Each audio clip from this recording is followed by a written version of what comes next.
They didn't say it out loud, but everyone in the room was thinking the same thing. This was a formality. The mat sat in the center like a stage, clean and untouched, surrounded by bodies that radiated confidence. 301 Navy SEALs, some leaning against the wall, others standing with arms crossed, all of them used to being the strongest presence wherever they went. These were men trained to dominate chaos, to control situations before they spiraled, to pin threats down fast and keep them there. And then there was her. She didn't match the picture their minds had already drawn. Smaller, calmer, no pacing, no stretching to show readiness, no nervous energy bleeding through her movements. She stood there like she had time, like nothing about this room intimidated her. That alone felt off. Someone near the back let out a low chuckle. Not cruel, just casual. The kind of sound that says, "This won't take long." A few exchanged glances. A raised eyebrow.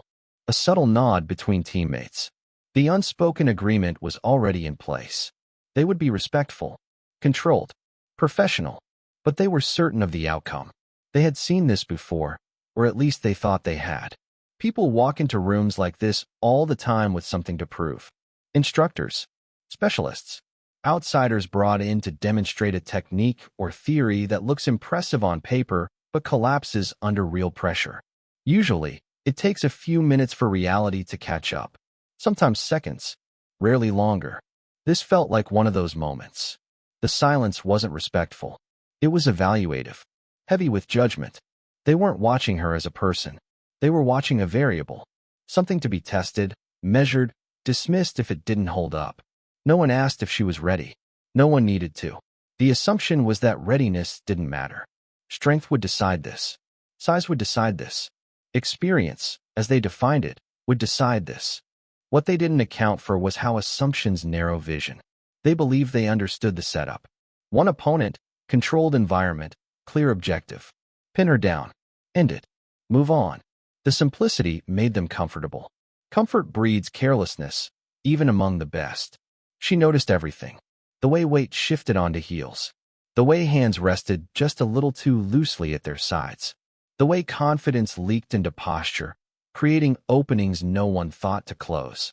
She saw the hierarchy in the room without anyone explaining it. Who led? Who followed? Who wanted to make a point?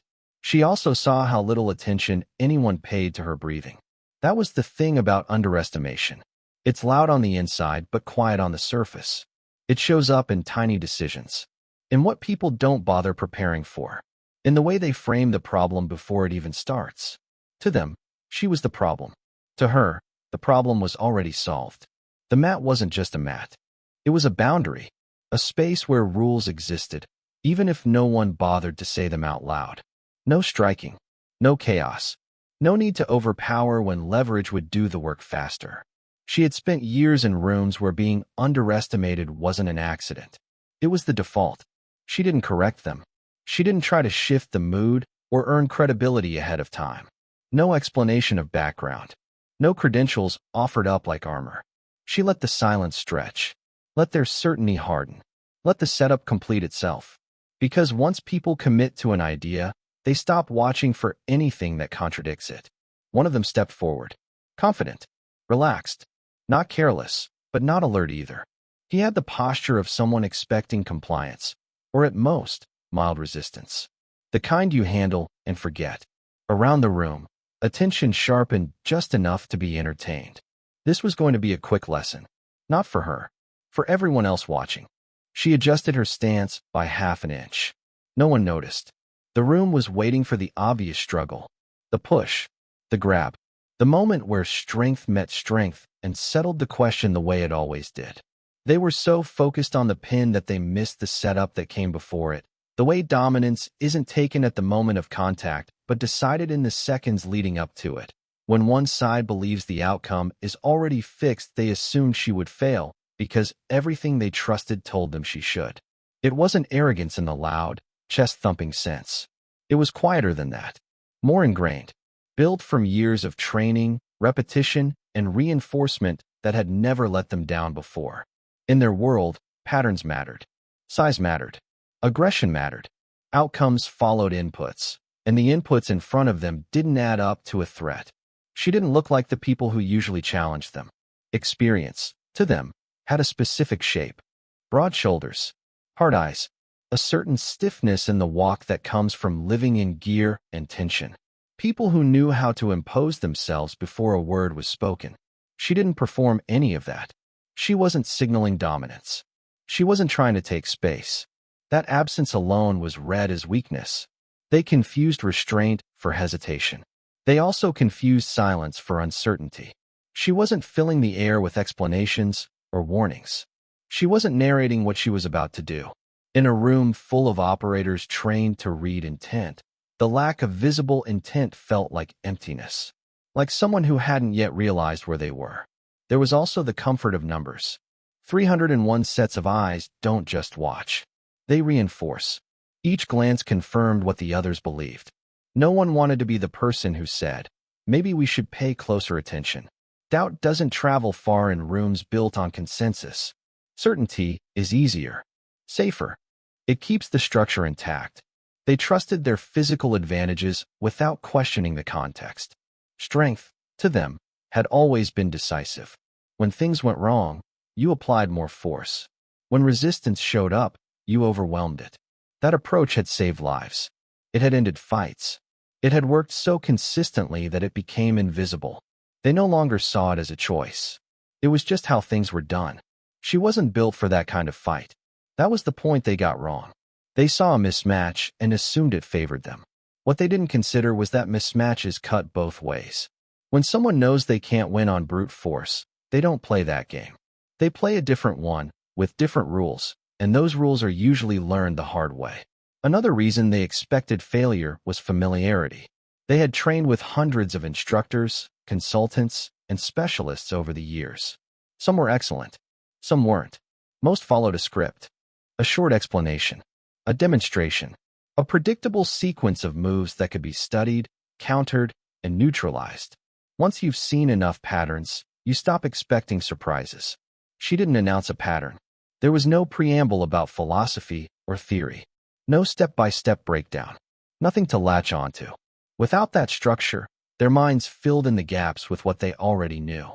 They projected an image of her based on people who came before her, people who had tried and failed to move them in any meaningful way. They also underestimated the value of calm. In their environment, calm often comes after control. You fight first, then you settle. Her calm existed before anything started. That unsettled a few of them, though they couldn't have said why. Calm without dominance doesn't fit the usual narrative. It gets dismissed as naivety or denial. They assumed nerves would show up once contact was made. Hands would shake. Breathing would change. Eyes would dart. That's what happens when someone realizes they're out of depth. They were waiting for that moment, ready to step in, to correct, to demonstrate how reality works. They didn't think about how often she had been in rooms like this before. Not this exact room, not these exact men, but the dynamic was familiar. Being judged before speaking, being measured by appearances, being written off quietly while people congratulated themselves on their ability to assess threats. She had learned early that expectation is a weapon. When people expect you to fail, they build the trap for themselves. They expected effort. They expected tension, resistance, visible struggle. They expected her to meet force with force and lose. They didn't expect efficiency. They didn't expect economy of movement. They didn't expect someone who understood that dominance doesn't require exertion, only timing and positioning. Every assumption they made pointed in the same direction. She would be controlled, pinned, neutralized. It wouldn't be personal. It would just confirm what they already believed about how the world works, about who holds power in a room like this and who doesn't. And because they were so sure of the ending, they stopped watching the beginning. The first move didn't look like a move at all. That's what made it invisible. Everyone was watching for impact, for collision, for the moment where bodies crashed and strength declared itself. They were focused on hands and shoulders, on grips and balance in the obvious sense. What they missed was the shift that happened before any of that, the quiet adjustment that changed the geometry of the space. She didn't rush. As he stepped in, she gave him exactly what he expected to feel. Proximity, access, a sense of control forming. His confidence increased by a fraction, just enough to commit his weight forward. That commitment was the opening. Not dramatic, not fast, just enough. Her feet moved first. A small angle change, barely noticeable unless you were trained to look for it. The kind of movement that doesn't register as defense or offense. It simply repositions the problem. His line of force no longer ran through her center. It slid past it. In that instant, he was no longer pressing into her. He was leaning. She let him. People assume control comes from holding, from grabbing and keeping. But real control often comes from allowing motion in the direction someone already wants to go. He wanted forward dominance. She redirected it without resisting it. To the observers, it looked like she was giving ground. She wasn't. Her hand made contact, not to push, but to guide. Fingers light. No strain. No visible tension. She wasn't fighting his strength. She was borrowing it. His momentum became the engine of what happened next. And once momentum belongs to someone else, strength stops being yours. There was a brief pause in the room. Not because anyone understood what was happening, but because something fell off. The expected rhythm was missing. No explosive clash. No struggle. Just movement flowing in a way that didn't match the script they had in their heads. Then gravity did its work. His balance broke before his mind caught up. One foot lifted slightly, searching for stability that was no longer there. His center shifted, and in that shift, the outcome was already decided. She stayed upright, relaxed, breathing steady, while his body tried to solve a problem it didn't realize it had created. The mat met his shoulder first. Not hard, not violent, just inevitable. The kind of fall that feels confusing more than painful, because you don't know how you got there. A second later, control was complete. Position secured. Options gone. It took seconds. The room reacted late. A collective intake of breath. A ripple of movement as people leaned forward, trying to catch up to what they had missed. This wasn't supposed to happen like this. There was no build-up, no warning shot. Just a clean transition from standing to done. She didn't celebrate it. She didn't look around to see who was watching. Her attention never left the situation in front of her. The calm from before was still there, unchanged. As if this outcome had been the most natural thing in the world. That's what unsettled them. If it had been messy, they could have explained it away. Luck. A mistake. A fluke. But there was no chaos to blame. No scramble. No desperation. Just precision applied at the right moment. The first move had happened before anyone realized the exchange had begun. What followed was just consequence. They started replaying it in their heads, trying to identify the exact point where control shifted. Some focused on her hands, others on her feet. A few noticed the timing of his step. Everyone saw something different, which made it harder to accept. There was no single dramatic action to point to. That's how effective techniques often work. They don't announce themselves. They don't look impressive until it's too late. They rely on understanding how people move when they believe they are winning. How confidence shapes posture. How commitment narrows perception. She had read him before he touched her. The way he approached, the speed of his step, the angle of his shoulders. All of it told her what was coming. She didn't react to the move. She reacted to the intention behind it. By the time his body followed through, she was already ahead of him. To the untrained eye, it looked effortless. That was another misunderstanding. Effort had been spent long before this moment. In repetition, in failure, in learning how to stay relaxed while someone else tensed up, in understanding that the earliest moment to act is usually the one people ignore. The first move wasn't about dominance. It was about decision. She decided where the exchange would go, and once that decision was made, the rest of the sequence unfolded on its own, each step feeding into the next, leaving no space for correction or recovery, no opportunity to reset, only the quiet realization that the fight had ended before it had fully begun. What played out on the mat wasn't about overpowering anyone. That was the mistake most people made while watching. They framed it as a contest of strength because that's the lens they were used to. Stronger wins. Bigger controls smaller. Pressure breaks resistance. Those rules had served them well in countless situations, so they expected them to apply here too. They didn't. Skill doesn't announce itself with force. It shows up in efficiency, in the absence of wasted movement. and how little effort is required to produce a decisive result. While strength demands energy, skill conserves it. While strength pushes, skill redirects. What they saw wasn't someone matching power, but someone refusing to meet it head-on. She never tried to prove she was stronger. She didn't tense her shoulders or brace for impact. Her posture stayed loose, almost casual, even as contact was made. That looseness wasn't comfort. It was readiness. Muscles engaged only when needed, then released. Nothing held longer than necessary. That's how speed is preserved. That's how timing stays sharp.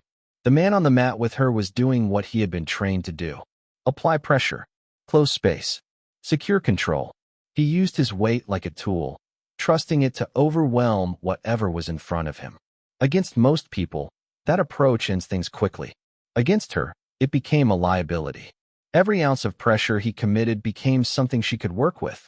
Weight shifted, balance adjusted, momentum built. She didn't stop any of it. She allowed it, guided it, shaped it into something that no longer served him. Strength without awareness is predictable. Predictability creates openings. Her movements were small. That's another detail people missed. No wide motions. No dramatic sweeps. Just subtle changes in angle and position that compounded on each other. An inch here, a fraction of a second there. Those increments don't look impressive until they stack up, and by then, it's too late to intervene. She understood leverage better than force. Leverage doesn't care how strong someone is. It only cares about structure, about alignment, about where joints and weight are relative to each other. When structure is compromised, strength has nowhere to go. It collapses inward, useless and frustrating. That frustration showed on his face before he hit the mat. Not fear, confusion. The moment when effort doesn't produce the expected result. When pushing harder makes things worse instead of better. That's the moment people realize they're not in control anymore, even if they don't yet understand why. From the outside, it looked almost gentle. There was no violence in it. No explosive release of energy. Just a steady unfolding of cause and effect. She moved as little as possible to get exactly what she wanted. Anything extra would have been wasted. Anything dramatic would have been unnecessary. That economy is what separated skill from strength. Strength relies on capacity. How much you can give before you tire. Skill relies on precision. How little you need to give to get the result. One runs out. The other doesn't. In prolonged situations, that difference becomes decisive. The watching seals weren't strangers to technique. They trained constantly. They understood mechanics, positioning, control. But most of their techniques were built to be layered on top of strength. Reinforced by aggression. Amplified by power. What they were seeing now stripped all of that away and left only the core principles exposed. Timing beat speed. Balance beat force. Awareness beat aggression. She never rushed to finish. She let the position settle. Let gravity assist. Let his own attempts to recover create deeper problems. Every reaction he had was anticipated because she understood what people do when they feel control slipping. They push. They tense. They try to muscle their way back to stability. Each of those reactions fed directly into her control. The mat didn't care how elite his training was. Physics didn't recognize rank or reputation. Angles either worked or they didn't. Weight either supported balance or it undermined it. Once his structure was compromised, the rest followed naturally. What stood out most wasn't how fast it ended. It was how little effort it seemed to take. No heavy breathing. No strain in her voice. No visible fatigue. She could have done it again immediately. And again after that. Not because she was stronger than them, but because she wasn't relying on strength in the first place. Skill scaled. Strength diminished. And everyone watching could feel the difference. Even if they didn't yet have the language to explain it, the shock didn't hit all at once. It rippled through the room in layers, moving at different speeds depending on where people were standing and what they thought they had just seen. The ones closest to the mat felt it first. They had watched every detail and still couldn't explain how control had changed hands so cleanly. Their faces tightened, eyes narrowing, replaying the sequence in real time as if the answer might appear on a second viewing. Further back, confusion came before disbelief. Heads tilted. A few people leaned to the side, trying to get a better angle, like the problem was perspective, not reality. Someone exhaled sharply through their nose. Not a laugh, more like a reflex. The kind you make when something violates expectation so completely your body reacts before your mind catches up. Respect didn't arrive immediately. First came recalibration. They had to update the mental file they'd created the moment she walked into the room. The one labeled predictable, non-threatening, temporary. That file was now useless, and replacing it required admitting they had been wrong in a room where being wrong is rarely encouraged. The man on the mat understood it faster than anyone else. He wasn't embarrassed. That emotion requires ego. What he felt was clarity, the kind that comes when effort meets a wall you can't push through. He had done everything he was supposed to do, applied the pressure he trusted, and it had failed without drama or resistance. That kind of failure teaches faster than any explanation. He didn't rush to stand up. He paused, processing the sequence in reverse. The step, the shift, the moment balance disappeared. His respect wasn't loud. It didn't need to be. It showed in the way his posture changed when he finally rose, more attentive now, less casual. Around him, the room adjusted. Arms uncrossed. Weight shifted forward. The atmosphere sharpened. This was no longer a demonstration to be endured. It was something to be studied. Every small movement mattered now. Every detail was suspect. The certainty that had filled the space minutes earlier drained out, replaced by curiosity edged with caution. Someone muttered something under their breath. Not disbelief. Appreciation. The kind that slips out before you remember to keep your reactions neutral. It wasn't about gender or size anymore. Those categories had collapsed under evidence. What remained was competence, undeniable and unignorable. Shock gives way to respect when people recognize mastery. Not flash, not dominance. Mastery shows itself by removing options, by ending exchanges quietly, by making resistance feel pointless rather than painful. That's what they had witnessed, whether they could articulate it or not. A few smiles appeared. Not mocking, not amused. Those small, involuntary smiles professionals get when they see something done well, when they recognize craft. The kind of expression that says, I didn't expect that, but I know exactly what I'm looking at now. Questions formed but weren't asked yet. In rooms like this, people don't rush to speak after being surprised. They observe. They recalibrate their hierarchy internally. They decide where someone belongs before engaging. She was no longer outside the circle. She was squarely in the center of their attention. The energy shifted toward her, not because she demanded it, because it was earned. She hadn't raised her voice or made a point of the outcome. She hadn't explained herself. She let the result stand on its own, and that restraint amplified its impact. Respect deepened with every second she didn't capitalize on the moment. No victory lap, no smirk, no subtle signal that she had proven something. She treated the outcome like it was expected, which unsettled them more than if she had celebrated. Confidence that doesn't need acknowledgement is hard to dismiss. Someone nodded slowly. Another adjusted their stance, mirroring her without realizing it. Bodies began to align differently, less relaxed, more engaged. The room had collectively decided that this was no longer theoretical. This was practical knowledge walking around in front of them. Shock had done its job. It had cracked the surface. What followed was something quieter and heavier. A recalculation of assumptions. A recognition that control doesn't always look like force, and that the most dangerous skill in a room is the one no one feels until it's already taken hold. The moment didn't end with applause or commentary. It ended with attention. 301 sets of eyes now watching differently than they had before, tracking details they would have ignored minutes earlier, aware that whatever happened next would not fit into the story they had arrived with, because that story had already been dismantled, piece by piece, right in front of them, without noise, without struggle, without giving them a chance to prepare for the fact that their certainty had just been folded and set aside. What that moment proved had nothing to do with winning a demonstration. It stripped away a set of beliefs most people don't realize they're carrying until something breaks them. Beliefs about power, about who holds it, about how quickly control can change hands when the wrong assumptions are made. The mat wasn't the lesson. The reaction to what happened on it was. They had walked in thinking awareness meant vigilance. Eyes open, muscles ready. Threats identified.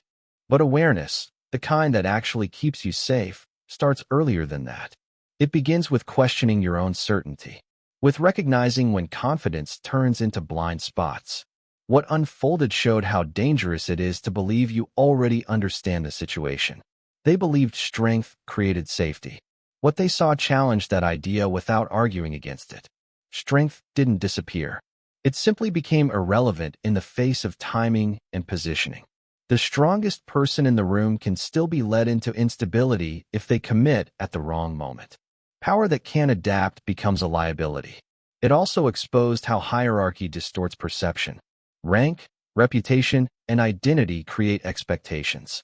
Those expectations filter what people notice and what they dismiss.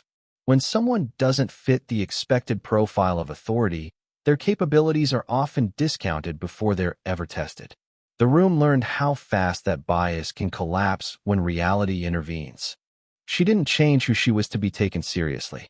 She didn't perform toughness or assert dominance verbally. She didn't ask for permission to be respected. She simply acted with precision and let the outcome speak. That alone challenged the idea that authority must look a certain way to be real. The moment proved that control is quieter than people think. There was no explosion of effort, no dramatic struggle. Control settled in like gravity, steady and unavoidable. Once it was there, nothing else mattered. That kind of control doesn't announce itself because it doesn't need to. It's already too late by the time you feel it. They also learned how fast situations resolve when someone understands the fundamentals. No wasted movement. No emotional reaction. Just decisions stacked correctly. People often overestimate how much time they'll have to respond under pressure. They imagine long exchanges, multiple chances to correct mistakes. What they witnessed showed how quickly options disappear once alignment and balance are compromised. The lesson extended beyond physical skill. It spoke to how people approach problems in general. Many rely on forceful solutions because they're familiar. Push harder. Apply more pressure. Escalate effort. That approach works until it doesn't, and when it fails suddenly. Skill-based solutions don't rely on escalation. They rely on insight. Insight scales. It doesn't degrade under stress. It doesn't exhaust itself. It remains available as long as the person applying it stays present. That's why the outcome felt inevitable rather than lucky. There was no sense of risk in her movements, only selection. The room also learned something uncomfortable about humility. Not the performative kind, but the functional kind that keeps you learning. The willingness to admit that no matter how experienced you are, there are still gaps in your understanding. Those gaps are dangerous when ignored. They become entry points for failure. What happened made those gaps visible, not in a way that shamed anyone, but in a way that demanded honesty. If this could happen here, under controlled conditions, it could happen anywhere. That realization recalibrated how everyone present thought about preparedness. It proved that calm is not the absence of intensity. It's the presence of control. Emotional regulation allowed her to see clearly while others relied on habit. Habit is useful until the environment changes. Calm adapts faster because it isn't locked into expectation. The moment also reframed what respect looks like. It wasn't loud. It didn't involve praise or acknowledgement. It showed up as attention, as stillness, as people choosing to watch more closely rather than assert themselves.